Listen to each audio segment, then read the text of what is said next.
Good morning সবাইকে, good morning. Good morning with লাল লাল ফুল। অনেকগুলো ফুটছে, ভালো লাগে বেশ সকাল সকালে এরকম ফুল দেখলে। ওইটাও ফুটেছে ওখানে, ওই যে ওখানে আছে, ওটা আলাদা রং। চলো এক্সারসাইজ হয়ে গেল। চুল কাটবো। ও আচ্ছা, চুল কাটবে। বাবা রে কি মুশকিল, চাটা খেয়ে চুল কাটবে। ঠিক আছে, চুল কাটতে হবে, চুল অনেক বড় হয়ে গেছে। আর গাছ কেটে দেবে। বড় কাঁচি চাই তো। হ্যাঁ, বড় কাছে হবে না, বড় কাঁচি ছাড়া হবে না। চলছে কাটিং। কাঁচিটা ধার কমে গেছে, পুরো ছোট করে দেবো একদম। একদম করে দাও না, করে দাও, তো কোনো ব্যাপার না এখানে। হ্যাঁ, যা ইচ্ছে একদম ছোট হলেই।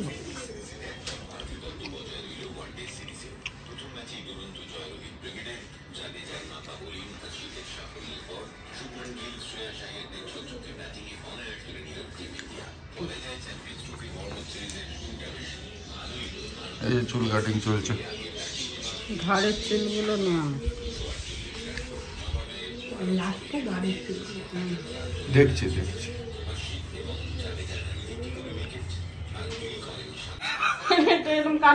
কিরকম বড় হয়ে যাবে, ও বড় হয়ে যাবে তো, এখন ছোটতে তো টিয়া পাখির মতো থাকবে। তাহলে এখানটা একটু হ্যাঁ, তুমি শিখে যাও, কোর্স করো যেরকম ইচ্ছে। এখানে একটা তুমি শিখতে শেখার জায়গা আছে, যেখানে মা বলছে যা ইচ্ছে করো। না টেরা বেকা করো না, তার থেকে বেটার হবে। ঠিক আছে, ওইটাই তো স্কিল, যে কিছুই নেই কিন্তু ভালো হবে, কিছু নেই কিন্তু সব ভালো হবে। হ্যাঁ না, সে তো বলছে পাবলিক, যে পার্টি বলছে যা ইচ্ছে করো আমার চুল নিয়ে, হচ্ছে চাই। হ্যাঁ না, পার্টি না কাস্টমার বলছে, কাস্টমার রেডি। ব্যাস হয়েছে তো, এইগুলো ঢুকে যাবে, বসে যাবে। এই কিন্তু উঁচু হয়ে রয়েছে টিয়া পাখির মধ্যে,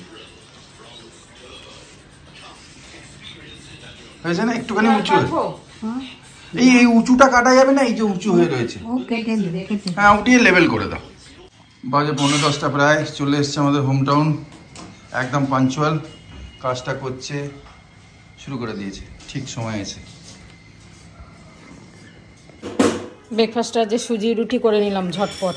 ভেবেছিলাম উপমা করব, তারপর ভাবলাম না, উপমা করতে টাইম লাগবে আর ইচ্ছাও করছে না, তো সুজি রুটিটাই বেস্ট হবে সকাল সকাল, এটা খেয়ে নিই।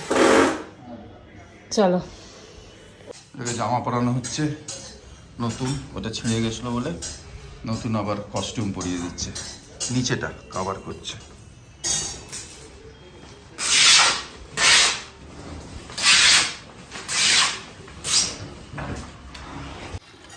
কালকে চাটনিটা খেয়ে মানে মন ভরেনি, তাই জন্য আজকে আবার ভাবলাম একটুখানি চাটনি করে নিই। আমসত্ত্ব আনালাম, আমসত্ত্ব ছিল না ঘরে, নিজের বানানোটা রয়েছে, কিন্তু ওইটা আর চাটনিতে দিলাম না, ওটা থাক, কোনো ইয়েতে লাগতে পারে কোনো সময়, শুধু খেতে বা সৌমি আসলে টাসলে লাগতে পারে, তাই জন্য দিলাম না।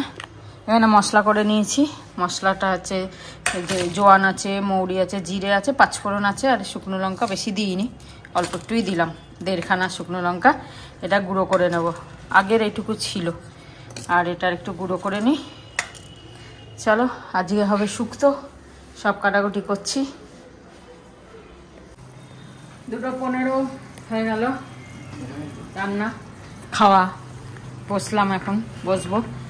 আর এই যে এক বাটি শুক্তো হয়েছে, এখন 3 দিন চলবে, এখন 3 দিন চলবে। ভাবলাম কম করে করবো, কিন্তু সব সবজি দিতে দিতে এক কড়াই, হ্যাঁ সবই দেওয়া হয়েছে। আর এই যে মাটনটা বয়েল করছি, মাটন তো নেই, আর ঝোল আলুই খেতে হবে আমাদের জন্য, ঝোল আলু এনেছে, তাও বড় ব্যাপার। এটা অনেকটা ঝোল ছিল না, এত সুন্দর হয়েছে ঝোলটা, তাই জন্য ভাবলাম এটাকে নিয়ে যাই, অল্প সবাই নিয়েছে।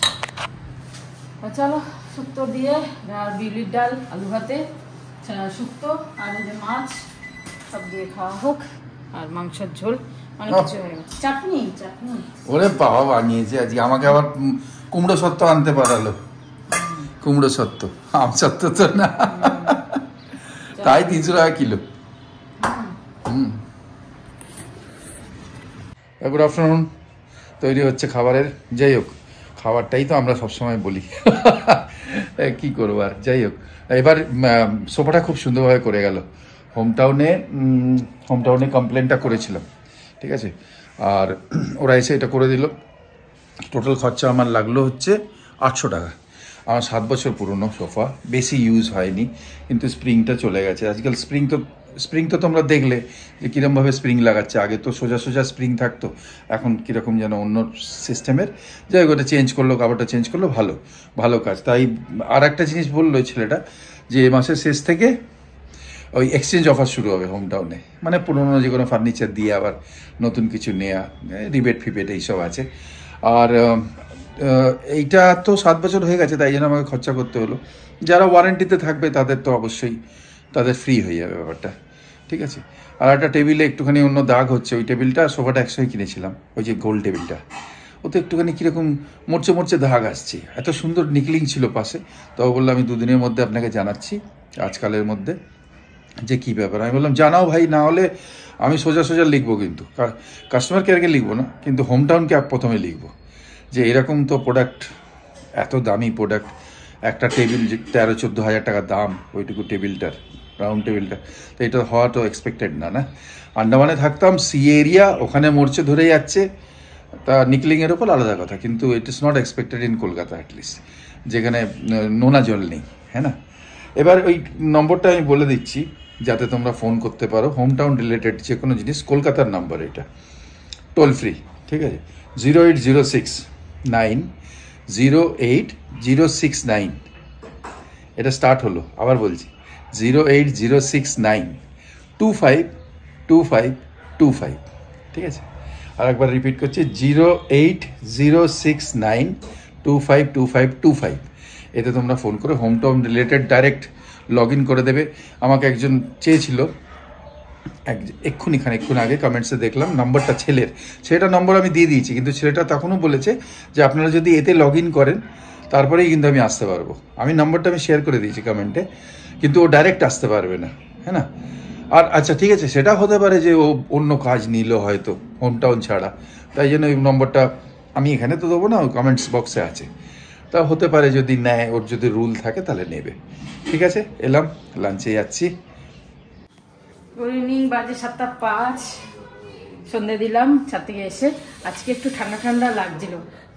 আজকে কি করছি, দুপুরবেলা মুভি দেখতে দেখতে সোফাতেই শুয়ে মুভি দেখছিলাম, আর তারপরে দেখে টিভিটা অফ করে শুয়ে পড়েছি। গেছি 5:17 নাগাদ হাঁটতে, তারপর ঠান্ডা লাগছিল, তাই জন্য আমি একটা স্টোল পাতলা গায়ে দিয়ে গেছিলাম। যাই হোক, সত্যিকারে আজকে একটু হালকা ঠান্ডা আছে। এখন চাটা করলাম, সন্ধ্যে দিয়ে চা খাবো। আর এই গলার চেনটা আবার ছিঁড়ে গেল, তো এটা দেখি নিচের দোকানে যাব, কি করা যায়, যদি ঠিক করতে পারা যায় ঠিক করবো, নাহলে দেখি কি করি।